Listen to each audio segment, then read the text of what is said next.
This is a cattail heart, and we are foraging essentially for our lives. Can changing the way we eat save the planet? Today we are going to be trying to forage for our calories. We cooking tonight, Mom! Create food without soil. You're gonna help us grow things. We love you. And essentially, learn how to become farmers. That's too smart. I really have to think about how to get protein. Oh! There's a bit of sandy texture. I can't believe we broke being vegetarian for this. We're feeling the heat. And it's not just our sexy good looks. It's climate change. Oh. And through our YouTube channel, AsapSCIENCE, we detail some of the biggest issues we're facing. But that's no longer enough. We know how to talk the talk. Now we have to walk the walk. And there's no time to waste. So we're gonna go to the farm. So we're taking our passion for the environment and scientific know-how out of the classroom and into the country. We are going off the grid. One by one, we'll shut off our basic necessities.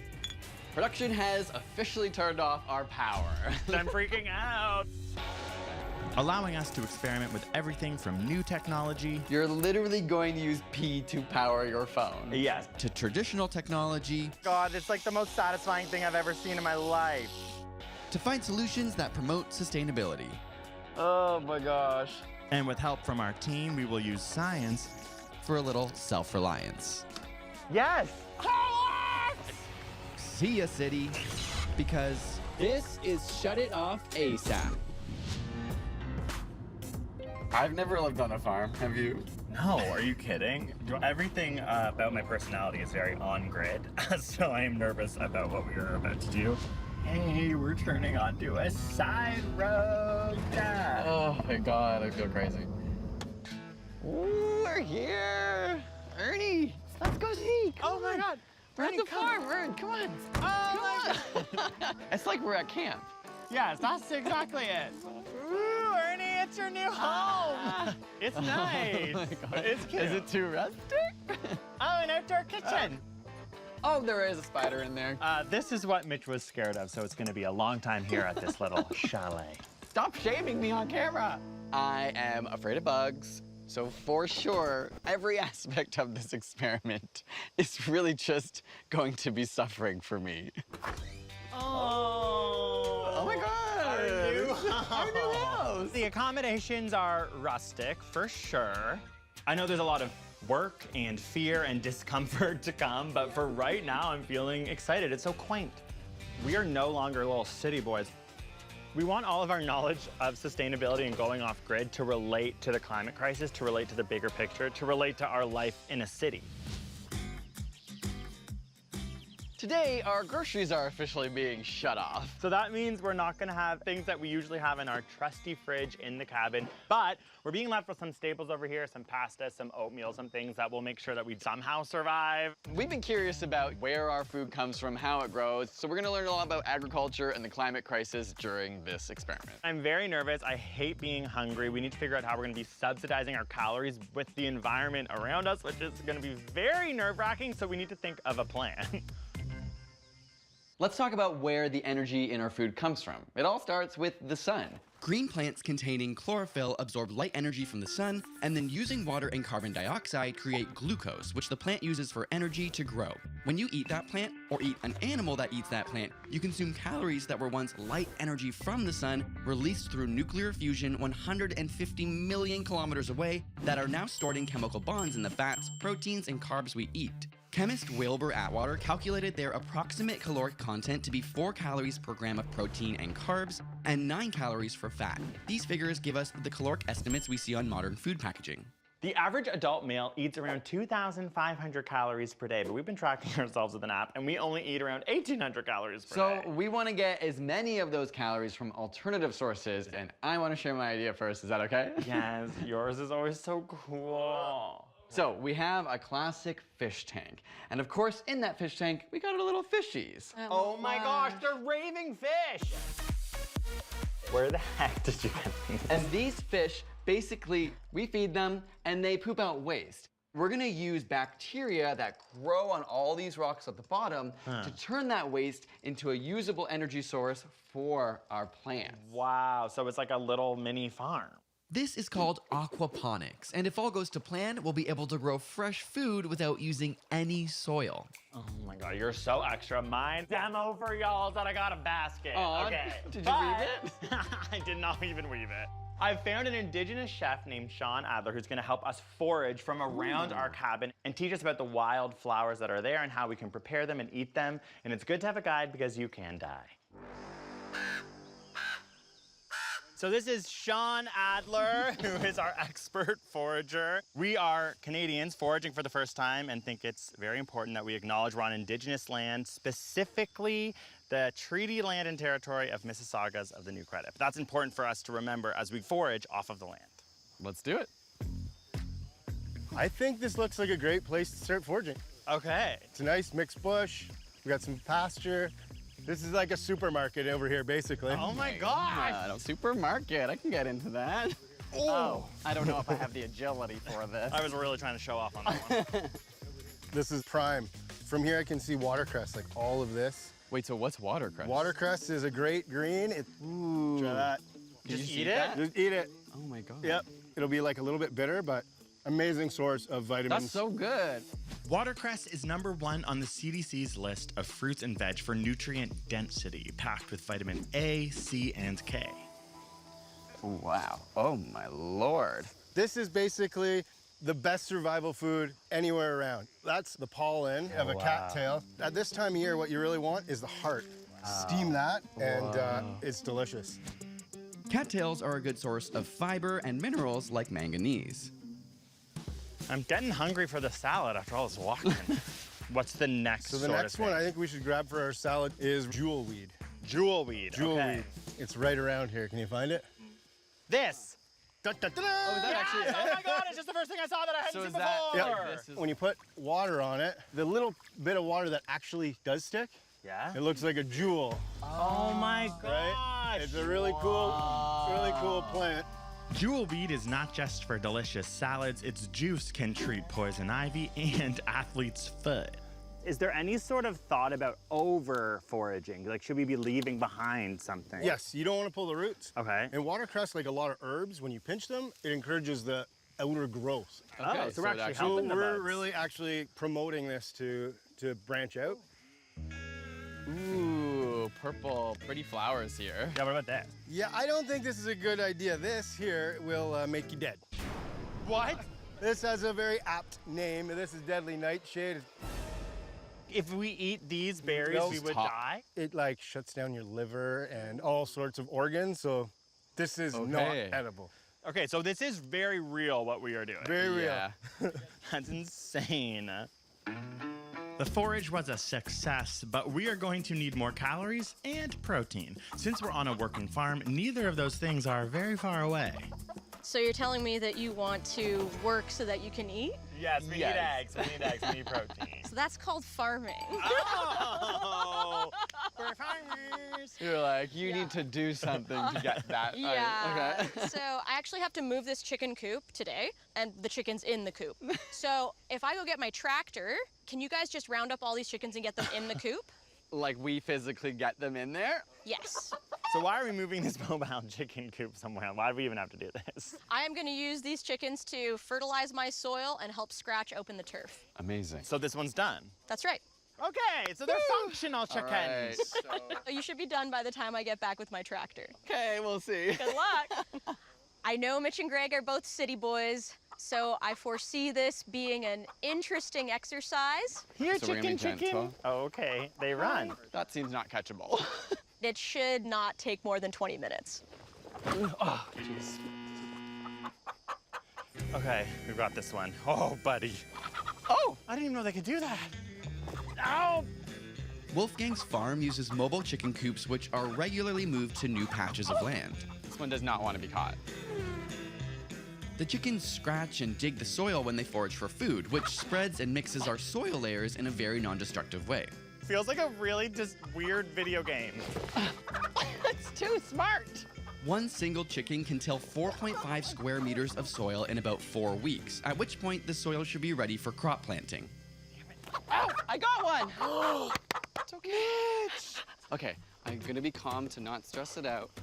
Okay, there you go. Okay. Oh, there's poo on my hand now. There's literally poo on my hand. So all I have is poo on my hand, and I haven't even caught one chicken. Chicken poop has the highest nitrogen, phosphorus, and potassium content of all animal manure. It adds organic matter and helpful bacteria that soil needs to break down plant matter. All this increases the health of the soil. Oh, we just want to put you with your friends. Got it. Another one! It was devastating for me. I really felt like I was gonna be good at it. We got one left. Here comes Wolf with the tractor. I got her! Oh my gosh, I'm so sorry. I Bring it love you. over. Are you okay? Now gently flip it over. It's calm, it's calm. Okay. Oh, there you go. We did it. Did you? We just finished. You just finished now. Yes. I feel like you could probably do what we did in 3 minutes. I think it's really great that Mitch and Greg are doing this. I love the opportunity to bring hard science to something that the average person does not associate with hard science, which is agriculture. Oh. 1 dozen eggs, Thank as you promised. so much. There's a little bit of poo on them, but that's perfect. normal. There's For poo the on my memories. hands. Yeah. There's literally poo all over us. How many farms are doing this versus those large tilling processes? It's increasingly popular. Agriculture is bad for the planet, full stop. It's not what the planet wants. It's Right. not what's healthiest for the soil. Soil is a living, breathing ecosystem with a complex structure of plants, roots, and microorganisms working together. Tilling disrupts that system. It breaks up the structure and makes it more vulnerable to being washed away. It removes the live roots that are the microbes' food. It opens up channels that can flood with water, then prevents the microbes from getting enough air. This not only damages the soil quality, but also makes it release chemicals into the waterways and carbon dioxide and methane into the atmosphere. The global population is expected to increase by almost 2 billion in the next 30 years, and over a third of the world's farmable land is currently being lost to pollution and erosion. By the way, soil erosion is happening at a rate 100 times greater than soil formation. It's clear we have a huge problem. We have to think more about how we get our food. I'm curious, as a farmer, what advice you have thinking of climate change and the global crisis, like how we can shop and think about our food. Happy animals make for a happy microecology, make for happy soil, make for a happy environment. We are actively helping to sink some of the carbon in the atmosphere back into the soil. When we do that, we will starve if we keep just like taking everything we can without putting some back. So it's as simple as that. Well, Wolf, thank you so much. You taught us so much. You're the best. You're so cool. The last question is, are we allowed to let our new best friends out of the coop now? It would be weird if we didn't after that conversation. Look, you got new land. And it's satisfying to move a chicken coop and then fertilize new soil and feel like you're helping out with like the biosphere and creating a carbon sink on this farm. It feels good.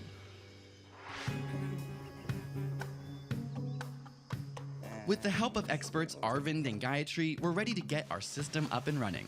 While our build is small, aquaponic systems have a huge global potential. Because they rely on water instead of soil to grow crops, they're an effective way of growing food in areas of the world with little to no farmable land. Time to fill her up. Let's go over this aquaponics cycle just so I can get it into my brain. Sure. We start over with 3 inputs to the fish tank. That's water, oxygen, and fish feed. Fish consume the feed, And it produce comes our out the magic other end. nutrients. The microbe families in our filters help break down the fish waste to nitrates Okay. and make it readily available for the plants to consume. And then the demineralized water goes back into the fish tank, and it's one happy system. I have a nice big cycle that just repeats over and over. Over again, yes. Plants need nitrogen to make the amino acids that are their building blocks. Without it, they can't grow and they'll lose their green color. Although they can't absorb nitrogen from the air, their roots can suck up nitrate compounds. We've got our air bubbles going through both tanks. Everything's circulating in the system. So we're gonna take our lettuce board, place it on top, and then tomorrow our fishies come, then the whole thing is complete. It's time to turn the day's harvest into a tasty lunch of fried cattails and salad. Okay, let's get started, chef. We'll get our cattail hearts cooking. garlic mustard. I'll chop it up and then I'll get you to grind it in our mortar. I'm good at smashing stuff. So, yeah. To all my high school bullies! That looks great. I'm gonna make a vinaigrette. Woo! We cooking tonight, Mom! What's going on here? Oh, you're just in time for me to toss the salad! Oh my gosh, okay, what's this cool? going on? So we've made a garlic mustard pesto, fire roasted cattail hearts with our watercress and jewel weed salad. Needs some color though. Oh my God, okay, this is the thing! Nasturtium, edible flowers! Oh, perfect. Ooh. That is great. You guys. Now we can eat. Oh yeah. It is so fresh. It's so delicious. I can't get over the cattails. Never even really tasted anything like it. Good job, you guys. Like, I did not expect to come down to like a gourmet meal. So good. Thank you so much. You've honestly changed my perspective on a lot of things today. And without you, I think we might have died by eating that nightshade. Thank you for Exactly, saving Nightshade. our lives. You're welcome. Good luck, guys. Should we get a bowl for Ernie? Yeah. Just Daddy and I. So hungry and it's gonna be dark soon. We're just gonna simply have pasta and go to bed.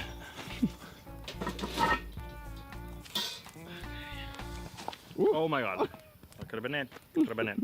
We want it al dente. It might still be really hard, we'll see. Oh, very al dente. Oh yeah, it's crunchy. Needs more time.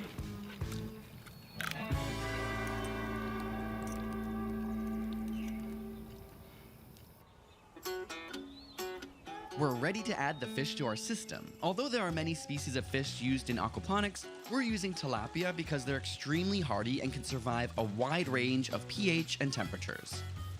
This is so fun! You're gonna help us grow things. You're so great. We love you. Animals and plants are supposed to live together, feeding one another, but a lot of the time we break that cycle and have to artificially supply those nutrients. Here, we're building a whole ecosystem, making use of what nature already does. Our very first aquaponics system is built and complete. Wow. Now we just wait for our lettuce to grow. If our system is working properly, we should see significant growth within a few weeks, and it will be ready to pick in 28 days. While our staples are helping to sustain us, we are still hungry, and I think I know why. It's time to check how close we are to our daily goal of 1,800 calories. I'm calculating how many calories I have foraged, and I'm nervous. Now, a calorie is the amount of energy that it takes to increase 1 milliliter of water by 1 degree Celsius. That is 1 calorie with a lowercase c. But the food calories that we're all used to reading on packaging is an uppercase C calorie, which is 1,000 of these. It's more energy. Our forage greens are a great source of vitamins and minerals, but they aren't very calorie dense. Foods that contain fats and protein have a higher caloric density, meaning you get a lot more calories from a smaller portion of food. Everything that is edible on this table only adds up to 117.9 calories. That's not nearly enough calories. I definitely expended more energy getting this than I will be from eating it. So I really have to think about how to get protein. Proteins are made up of amino acids strung together in chains. At its core, an amino acid molecule looks like this. An amino group of nitrogen and 2 hydrogen connected to a carboxyl group of carbon, oxygen, and hydrogen bonded to a side chain. The side chain, or R group, is what makes each amino acid different. Here is a bunch, and you can think of them all as an alphabet of letters that our body strings together to create proteins. These proteins keep you alive, so your body needs amino acids to build the chains that make up your proteins. Your body can make most amino acids, but those it cannot are called essential amino acids. And ultimately, you need to eat protein with these essential amino acids in order to live. If you do not, your body takes amino acids from your muscles, and you don't want that. That's why lots of gym bros always eat so much protein so their muscles get bigger. Since essential amino acids are vital for survival, it's time to head back into the woods and forage for some protein. Let's follow the birds. Part of the challenge is this season. A lot of high-calorie, high-protein foods like nuts and seeds are only available in the fall here in Ontario. So this is an immature black walnut. They're gonna grow about 3 or 4 times that size. So you can see the nut inside hasn't formed yet. Sean had shown us some walnuts, but they were still too early to eat, so I'll need to get creative. Earthworms are 60 to 70% protein, so they're the way that we are going to be getting protein from foraging, and they have essential amino acids, lysine and methionine. They actually have more per gram essential amino acids than meat and fish. They also have vitamin B12 and omega-3 fatty acids. They also have lots of calcium, more than even cheese per gram. Oh! Here she goes.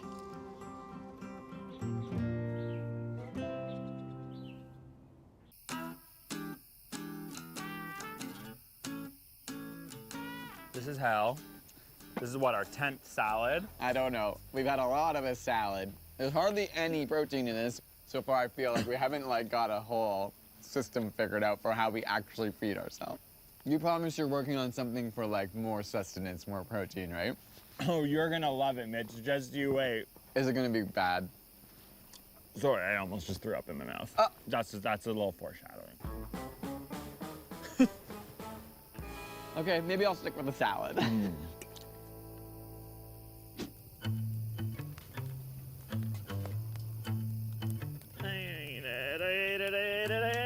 ate it. Oh, I'm sorry.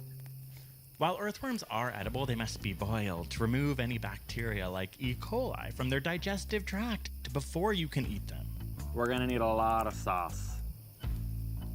I was picturing, like a meaty red, but we've ended up with a beigey blue-green. Great. Okay, here we go. Oh, there's a lot of dirt. Oh my God. Never show this to Mitch. I'm not even kidding. He's gonna murder me when he watches this. No, it just squirted. A little salt, oatmeal, eggs, and herbs quickly transforms the mushy worms into something seemingly palatable. Have you ever been more appetized in your life? It actually smells good. It actually smells good, I'm not just saying that. I know I did almost just Ralph all over the place about 20 times, but that is a bit of a gorgeous meatball. Okay. The whole experience of making the earthworm meatballs is a blur to me of adrenaline and fear. And I was just boiling earthworms alive, which made me feel bad, but then I felt bad that I didn't care because they were worms. Our aquaponics system has been up and running for a bit now, but we want to check in on the progress to make sure it's working. Ta-da! Our test is done, and we can see that the lettuce are starting to grow. There's no soil, that's so weird. Yeah. This is a great sort of small-scale diorama, but could a fish farm do this? 100%. That some of them are already starting to do it. So you have the fish making the nutrients, and instead of dealing with that waste or dumping it into lakes and oceans, you can actually use it to create more food. This is a great alternative for places that are in food deserts, that don't have the ability with rich soil to grow agriculture in the same way. Do we want to do a little taste test? Yeah, for sure. Okay. Cheers. Cheers. I was a little concerned that it might taste like fish, and it doesn't at all. It tastes Oh my God, imagine tilapia. That tastes It's really great. good. I mean, it tastes like lettuce. Our aquaponics setup is working, and although the lettuce hasn't grown enough for us to eat, we're leaving the system on the farm where they can use it to grow crops in the future. Lots of oil. Something we're gonna hope's gonna help. Oh, the sizzle! Ooh! I never plan to eat earthworms. As a vegetarian, I have ample amounts of peanuts on my hand to get my protein, some quinoa. It's looking like a meatball. It's exciting. It just looks like there's a little bit of intestines and plastic tubes spilling out of one of them. But other than that, it looks pretty good. Hola, Mitchell. Welcome to my Italian restaurant. Have a seat. It's beautiful. It's very cute. I'm just like, where are they? Mitch is going to have to eat this because it's on camera, but I am very much worried for him. I think he might hate it. I think I might hate it. I am nervous. This whole meal, 198 calories have been foraged. It's the most calories we've got thanks to these earthworm That's actually meatballs. a lot for one meal. Here you go. Enjoy. Oh my God, it actually doesn't look that bad, but I just actually feel so sick right now. There's a lot of pressure for me to eat this thing because I did make it myself. I'm just hoping that we don't get sick. I'm hoping that we aren't eating what's inside the worms, which could be feces, E. coli, you name the protozoa, it could be there. Okay, I'm gonna get some sauce. Cheers. Okay, I'm going in.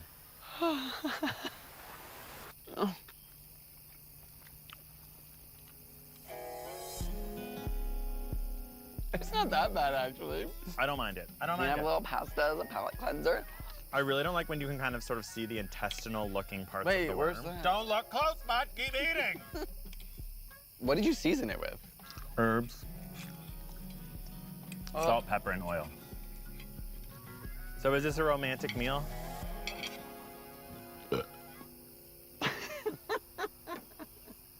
This experience made me realize we obviously rely on the current systems to get our food, like grocery stores, but I want to figure out how we can work together to make these systems less damaging. So I'm thinking about community gardens, I'm thinking about access to green space, parks, places where we feel happy and also can maybe forage. We also need to acknowledge that our food has a huge impact on the environment. A recent study found that just 20 meat and dairy companies emit more greenhouse gases than Germany, Britain, or France, and they receive billions of dollars in funding to do so. But while corporations are disproportionately responsible for global emissions, our individual choices in what we choose to eat can make a difference. When you know where your food comes from, when you understand its impact on the environment, it can actually change your behavior. And maybe there's a company out there that can figure out how to make earthworms taste good. No. There's a bit of sandy texture, a bit of dirt. It actually doesn't taste bad. It doesn't taste bad. But You're every so right. single time I'm aware that it's a worm, then it freaks me out. And I'm sure the spaghetti aspect doesn't help that. Yeah, that's true. Why did we have to have spaghetti with the earthworm? Just, like, Just a lot looks of wormy more. vibes. Oh. What would pair well with an earthworm? Oh, an earthy mezcal. Or like coffee to cleanse the palate or something. Considering this just came from the ground near our cabin, it's pretty amazing. And it's high caloric intake. Honestly, the apocalypse is coming. You're all gonna have to eat this soon anyway, so who's laughing now?